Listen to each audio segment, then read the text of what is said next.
Nous voici arrivés au dernier chapitre de l'année, et nous allons parler de séries numériques. En fait, nous avons déjà beaucoup parlé de séries dans des chapitres précédents, où nous avons distillé un petit peu toutes les définitions et les résultats sur les séries à terme positif, dans d'autres chapitres, comme par exemple le chapitre sur les suites ou celui sur l'intégration, et également celui sur les développements asymptotiques, l'analyse asymptotique. Il n'y aura pas beaucoup de résultats supplémentaires dans cette dernière partie, mais nous allons tout de même repasser en revue tout ce que nous avons déjà vu pour avoir l'intégralité du chapitre maintenant. Alors commençons par les premières définitions. Une série, ça n'est rien d'autre qu'une suite particulière, donc qui est définie de la manière suivante. C'est une suite définie à partir d'une autre. Donc prenons UN, une suite, à valeur dans K, où K, comme toujours, est soit le corps des réels, soit le corps des complexes. Nous allons donc définir la suite suivante,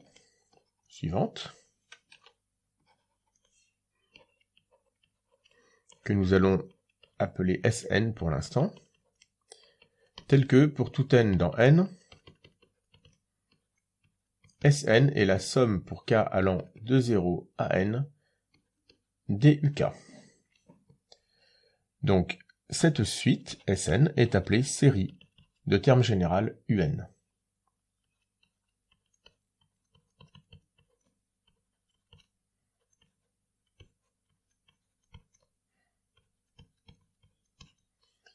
Alors, ne confondez pas les suites de terme général Un et les séries de terme général Un. Donc, attention. La suite de terme général UN, c'est celle dont le terme numéro n vaut justement UN.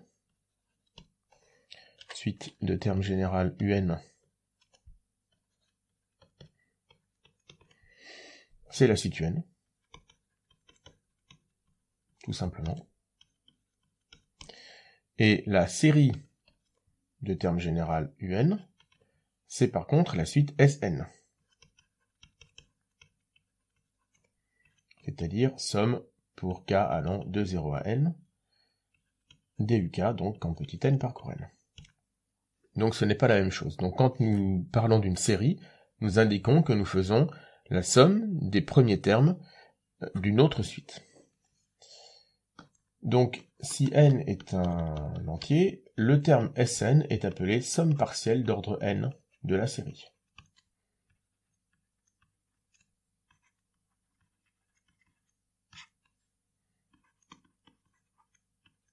Alors pourquoi partielle ?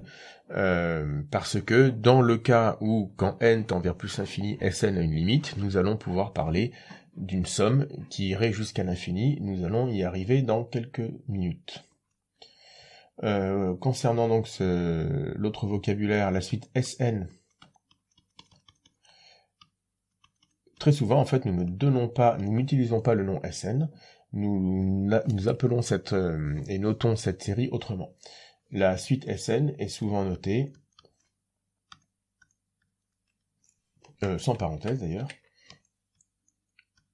somme pour les n supérieurs ou égal à 0 ou égaux à 0 dun. Donc attention, vous savez qu'avec les séries, avec les suites, il faut toujours faire attention aux parenthèses. Le terme UN sans parenthèse, c'est justement le terme UN, mais UN entre parenthèses désigne la suite. Normalement, il faudrait mettre à chaque fois en indice petit n appartenant à grand N. C'est vrai que souvent, on ne l'écrit pas pour gagner un peu de temps, mais par contre, les parenthèses sont indispensables pour faire la distinction entre la suite et les termes de la suite. Donc la série Sn, c'est bien Sn entre parenthèses, elle est souvent notée somme des UN sans les parenthèses. Parfois, la série n'est pas définie pour n à partir de 0, comme pour les suites. Une suite ne commence pas forcément à U0, U1, etc. On peut commencer plus tard. Donc, si la série Sn n'est définie qu'à partir de n plus grand que n0, donc seulement à partir d'un rang n0, si Sn est définie qu'à partir du rang n0, Alors, nous pouvons toujours parler de cette suite, la suite des Sn quand n est plus grand que n0. Elle est notée somme pour n plus grande que n0 dun, ce qui est totalement logique. Comme pour les suites d'ailleurs, nous pouvons remarquer que ici, la lettre n est totalement muette. C'est une variable muette. La série pour les n plus grand que n0 dun est aussi égale à la série pour p plus grand que n0 dup. Tout cela, c'est la même chose. Et ensuite, nous arrivons bien sûr, comme toujours pour les suites, à parler de limites, puisque finalement, dans une suite, le plus intéressant, c'est de savoir si elle a une limite ou pas. Donc, si cette série Sn converge,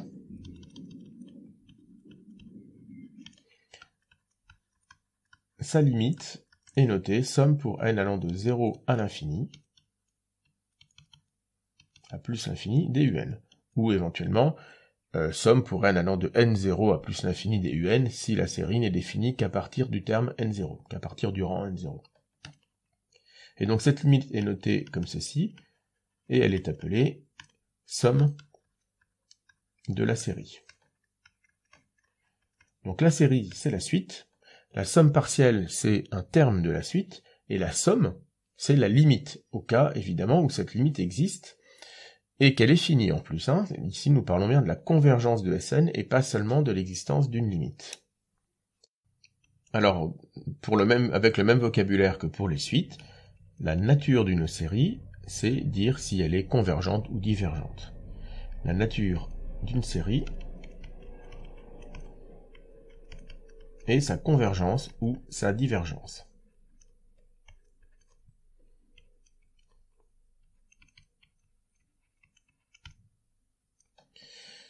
Autre mot de vocabulaire, dans le cas de convergence, nous allons pouvoir parler du reste.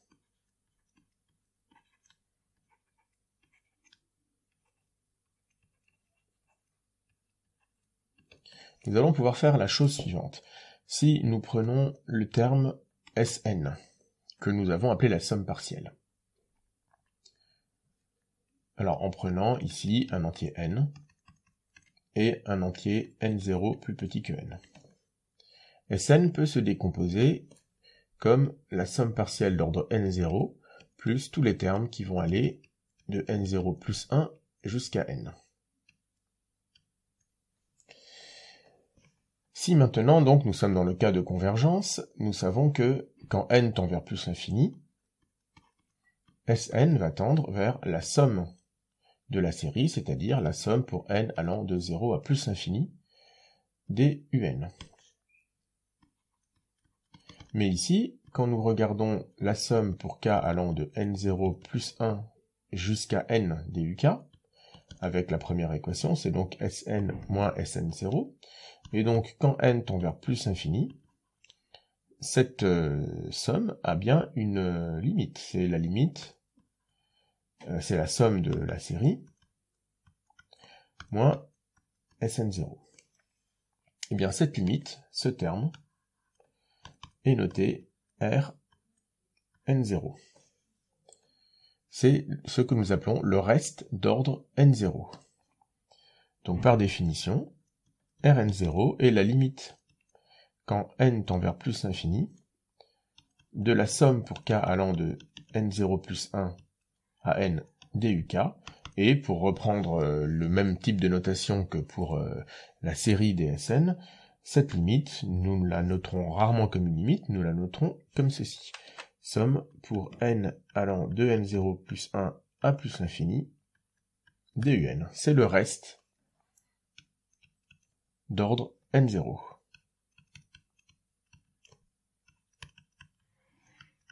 Donc le vocabulaire est assez explicite.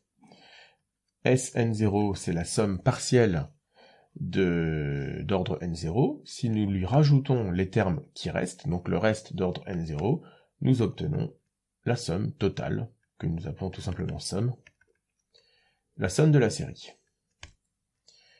Et ceci est bien obtenu par le deuxième passage à la limite que j'ai fait juste au-dessus. Donc regardons tout cela sur un exemple. Prenons par exemple une série géométrique. Soit Z un complexe différent de 1. Pour tout n appartenant à n, nous posons Sn, la somme pour k allant de 0 à n des z puissance k. Alors nous savons que comme z n'est pas égal à 1, nous avons ici 1 moins z puissance n plus 1 sur 1 moins z. Si le module de z est strictement plus grand que 1, alors nous savons que la série diverge. Par contre, si le module de z est strictement plus petit que 1, alors Sn tend vers 1 sur 1 moins z lorsque n tend vers plus infini. Donc ici, nous pouvons écrire que la somme pour n allant de 0 à plus infini des z puissance n est égale à 1 sur 1 moins z. Donc 1 sur 1 moins z est la somme de cette série. Quel est le reste d'ordre n? Donc nous venons de définir au-dessus la somme partielle d'ordre n. Le reste d'ordre n, c'est donc la somme pour n allant, alors pas n, mais pour k allant de n plus 1 jusqu'à plus infini, des z puissance k. Deux manières de calculer ce reste, soit tout simplement nous disons que ce reste est égal à la somme moins la somme partielle, ce qui nous donne z puissance n plus 1 sur 1 moins z. Mais nous pouvons aussi voir que Rn est égal à la limite quand k tend vers plus infini, alors je vais l'appeler grand N plutôt, la limite quand grand N tend vers plus l'infini de la somme pour k allant de n plus 1 à grand N des z puissance k. Or nous savons que cette somme, là encore puisque z est différent de 1, cette somme est égale à z puissance n plus 1 fois 1 moins z puissance grand N moins petit n sur 1 moins z. Et quand grand N tend vers plus infini, la fraction tend vers 1 sur 1 moins z. Donc nous retrouvons bien la même expression.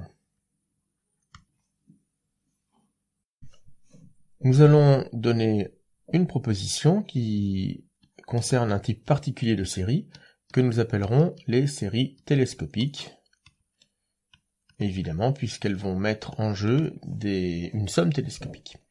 Donc si à nouveau nous prenons un, une suite à valeur dans k, nous allons donner le théorème suivant. Alors, la suite un et la série de termes générales un plus 1 moins un ont la même nature.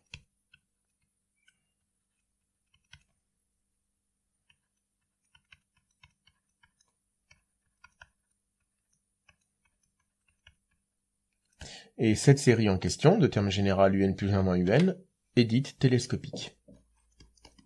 Donc ici, nous allons poser Sn égale la somme pour k allant de 0 à n des uk plus 1 moins uk. Sn est donc la somme partielle de cette série de termes générales un plus 1 moins un. C'est une somme télescopique. Et par télescopage, Sn est égal à un plus 1 moins u0. u0 est une constante. Nous voyons bien ici que si la suite un converge, alors vers une limite grand L, alors la série Sn va bien tendre vers L moins u0, quand n tend vers plus l'infini. Donc la série est convergente. Inversement, si la série des Sn converge vers une limite grand L, puisque un plus 1, ou si vous voulez, un est égal à Sn moins 1 plus u0, alors un va tendre vers L plus u0 quand n tend vers plus infini. Donc nous avons équivalence entre la convergence de un et celle de Sn. Par négation, on peut en déduire que si un diverge, Sn diverge aussi. En tout cas, ces deux suites ont la même nature. et l'une de ces deux suites est en fait une série.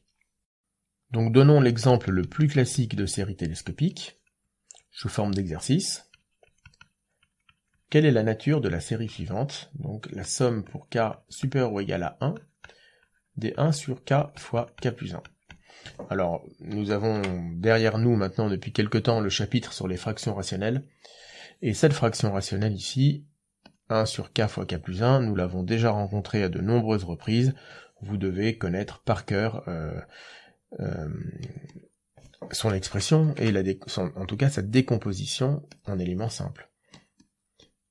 Nous savons que la somme pour k allant de 1 à n des 1 sur k fois k plus 1 est égale à la somme pour k allant de 1 à n des 1 sur k moins 1 sur k plus 1. Et nous reconnaissons bien une série télescopique. Donc cette série a même nature que la suite des 1 sur n.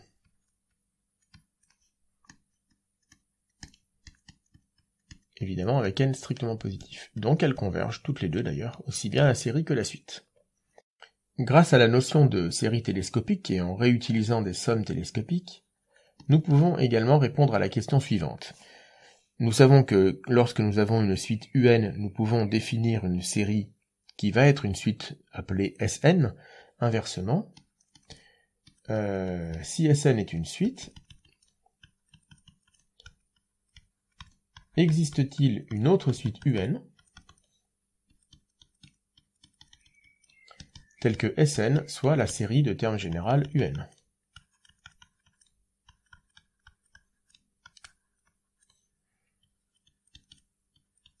Alors la réponse est oui, grâce aux sommes télescopiques. Déjà, nous pouvons remarquer que pour tout n appartenant à n, la somme pour k allant de 1 à n des sk moins sk moins 1, par télescopage, est égale à Sn moins S0. Donc Sn est égal à la somme pour k allant de 1 à n des sk moins sk moins 1 plus S0. Donc nous allons définir U0 égale à S0, et ensuite, pour tout n supérieur ou égal à 1, nous allons noter UN égale Sn moins Sn moins 1. Alors, en effet, grâce à l'égalité qui est en haut de cette page, Sn est bien égal à la somme pour k allant de 0 à n duk. Donc nous pouvons aussi préciser les choses comme ceci, dans une proposition, qui dans le cours d'ailleurs est la proposition 1.9, qui établit un lien entre les suites et les séries. Nous considérons l'application phi qui va de l'ensemble des suites à valeur dans k dans lui-même, et qui a une suite un, associe la série de termes général un, c'est-à-dire la suite définie par la somme pour k allant de 0 à n duk. Alors phi est bijective,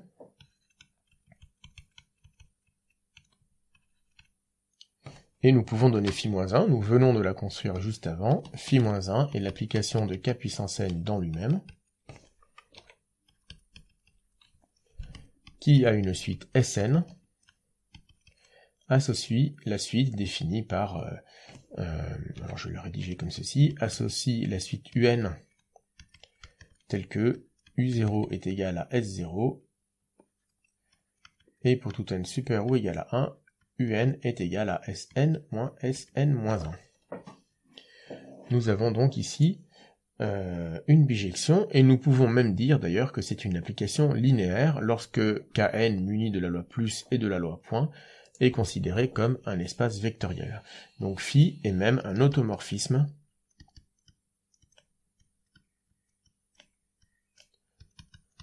de k puissance n avec la loi plus et la loi point.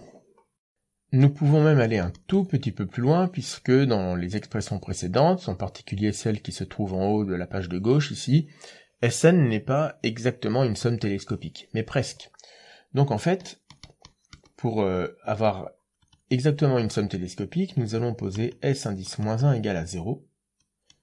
Et alors dans ce cas, pour tout n appartenant à n, nous avons bien Sn égale à la somme pour k allant cette fois-ci de 0 jusqu'à n, des sk moins sk-1. C'est donc exactement une somme télescopique. Donc toutes les séries peuvent être vues comme des sommes télescopiques, et nous allons voir que cela peut avoir un intérêt. Nous allons finir avec deux propositions. La première, 1,14, est tout à fait élémentaire à démontrer, mais elle est importante. La fonction qui a une série convergente associe sa somme est une fonction linéaire.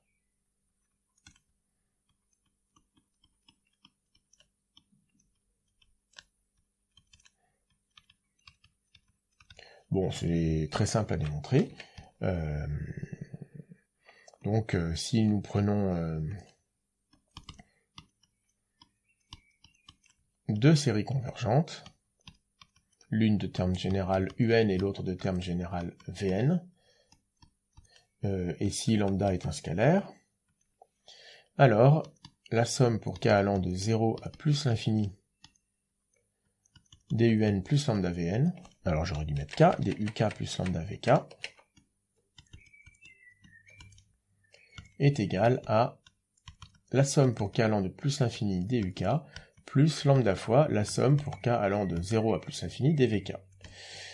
Attention, cette écriture est un petit peu trompeuse, on a l'impression qu'elle est vraie de manière immédiate, uniquement par linéarité du sigma, mais en fait c'est un peu plus qu'une simple somme, c'est ici une somme infinie. Donc ce que nous voyons, c'est que si la somme est finie, le résultat est, on va dire, trivial, nous le connaissons depuis le début de l'année, mais même si la somme est infinie, cette linéarité est valable. Donc c'est tout de même un résultat fort. C'est beaucoup plus que la simple linéarité d'une somme finie. La démonstration passe quand même par l'étape somme finie, mais à la suite de cela, il y a un passage à la limite. Donc pour tout n dans n, évidemment par linéarité d'une somme finie, nous avons ce résultat-là. Mais après, il y a un passage à la limite. Donc c'est un peu plus que la simple linéarité d'une somme finie. Par passage à la limite, et par unicité de la limite, et linéarité du passage à la limite pour des suites, nous avons le résultat.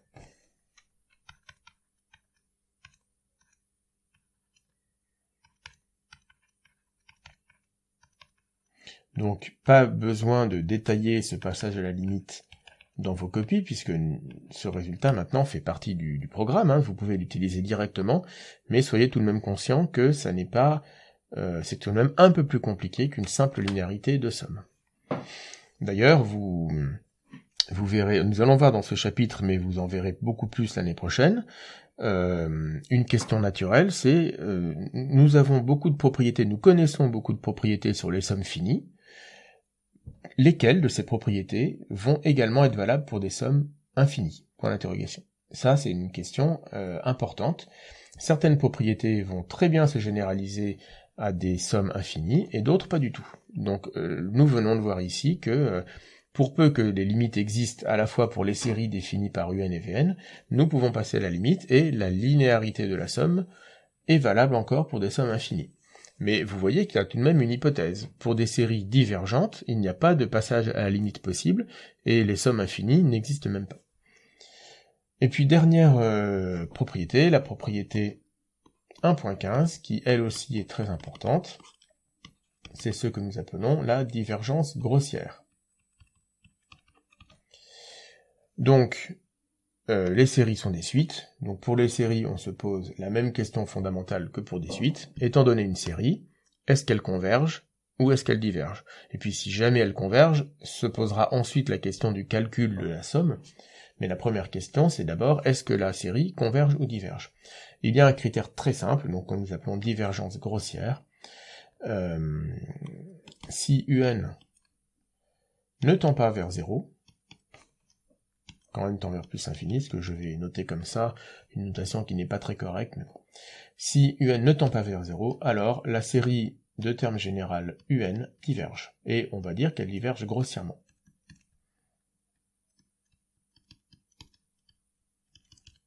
Bon, c'est plutôt sous cet angle-là que nous allons utiliser la divergence grossière, mais en fait, par contraposition, le deuxième énoncé que je vais écrire est parfaitement équivalent au premier que je viens d'écrire, si la somme pour n, si la série de termes général UN converge, alors UN tend vers 0, c'est la contraposée exacte de l'énoncé précédent. Donc démontrons cette proposition. Pour cela, nous allons démontrer le second point. Donc soit UN une suite, dont la série de termes général UN converge. Si nous notons Sn la somme pour k allant de 0 à n DUK, alors, bon, je détaille le calcul une fois, mais c'est un calcul, c'est un résultat que nous utilisons sans arrêt avec les séries. Sn moins Sn-1, c'est la somme pour k allant de 0 à n DUK, moins la somme pour k allant de 0 à n-1 DUK, c'est donc égal à UN. Mais comme Sn converge, elle a une limite finie, Sn-1 a la même limite finie. Si Sn tend vers L,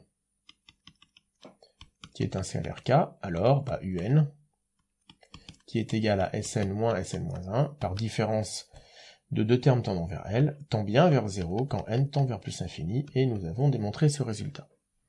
Par exemple, nous savons, même si finalement... je vais prendre un autre exemple que celui qui est dans le PDF. Nous savons que la suite des moins 1 puissance n, quand n parcourt n, ne tend pas vers 0. De toute façon, nous savons même qu'elle n'a pas de limite. Elle ne tend pas vers 0, donc la somme pour tous les n positifs des moins 1 puissance n diverge grossièrement. Ici, nous disons grossièrement, puisque c'est un critère très simple pour lequel une série ne converge pas, une situation très simple. Les situations qui vont être pas grossières, donc les situations un peu plus délicates, un peu plus en finesse, ce sont les séries dont le terme général tend vers 0. Et là, il faut bien comprendre que, attention, dans cette dernière proposition, nous n'avons pas donné d'équivalence. Si UN tend vers 0, rien ne dit que la somme de termes général UN converge.